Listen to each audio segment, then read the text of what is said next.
3, 2, 1, go.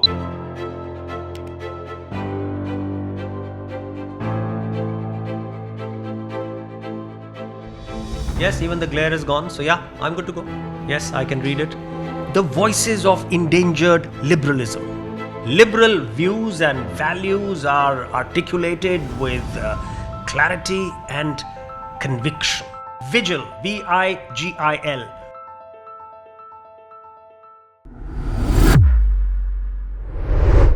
Hello, I am Raghav Behel. I was born into a Hindu family and brought up as a liberal human being. So over 5 decades of my life, there has been no conflict between these two identities, Hindu and liberal. As a child, I remember my father, taking us to visit temples, dargahs and gurudwaras. And in my Jesuit school, I also prayed in a church. So I grew up with innate respect for all religions. Of course, being Hindus, we would have havans where the Gayatri mantra was recited. For instance, on Diwali evenings, we would gather around my mother's Ram, Sita, Lakshmi idols to perform the family aarti. On weekend mornings, the house would be suffused with Hari Om Sharan's mellifluous bhajans. As kids, we loved the puri and the halwa that was cooked on Ashtami. My mother kept a fast through the Navratras, but my father never did. I mean, he would enjoy his evening beverage all through those 9 days. I, for instance, have read the Hanuman Chalisa for every day of my life since the 1980s. And every time, the family bought a new car, it would be driven to the neighborhood temple, to get a tika on the car. So that was my childhood Hinduism. Moderately devout and believing, but not rigid or overtly ritualistic or puritanical. For instance, when my parents died, nobody shaved their heads.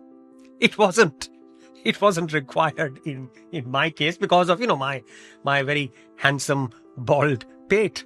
We've never needed to prove our Hindu credentials. We always were Hindus in values and attitudes who happily celebrated Christmas. We would instigate our Muslim friends to send some extra biryani on Bakra Eid. And we always enjoyed the Kada Prasad on Gurpurab. We've never been conflicted about this harmony between our Hindu upbringing, and celebration of all Indian religions.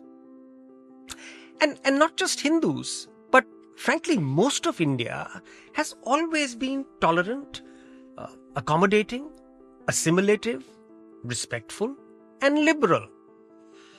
There have been occasional skirmishes and politically engineered communal riots, but frankly, those are aberrations. Our democratic institutions, parliament and legislative assemblies, our judiciary, our executive organ, law enforcement agencies, and media have been broadly secular and agnostic to a citizen's religious affiliation. They've been committed to a liberal charter.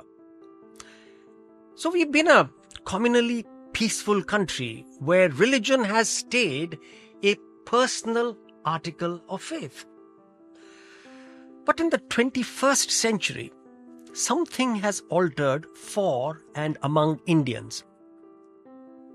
We now seem to be drowning in a litany of mischievously untruthful and illiberal narratives, that are peddled on WhatsApp groups and Godi or lapdog media. Revivalist and fake history is being rewritten into our textbooks. Unfortunately, there are increasing echoes of illiberalism among the Indian American diaspora, which frankly should have been a beacon of liberal thought and conduct. As beneficiaries of a democratic, multicultural society in America, They actually should be the last cohort to resonate with such a prejudice. Instead, frankly, you should be the torchbearers of the soul and essence of India. So now there's a pressing need to reassert, to revitalize and amplify the voices of endangered liberalism. This is where and why VIGIL is stepping up to take guard. VIGIL, VIGIL, Voice of India, global, inclusive, liberal. It's a new offering on the Quint with articles, interviews, podcasts, and more. VIGIL will champion these themes of pluralism and inclusivity, creating a forum where liberal views and values are articulated with clarity and conviction. We invite you to read, listen, engage, share, and join us on this VIGIL.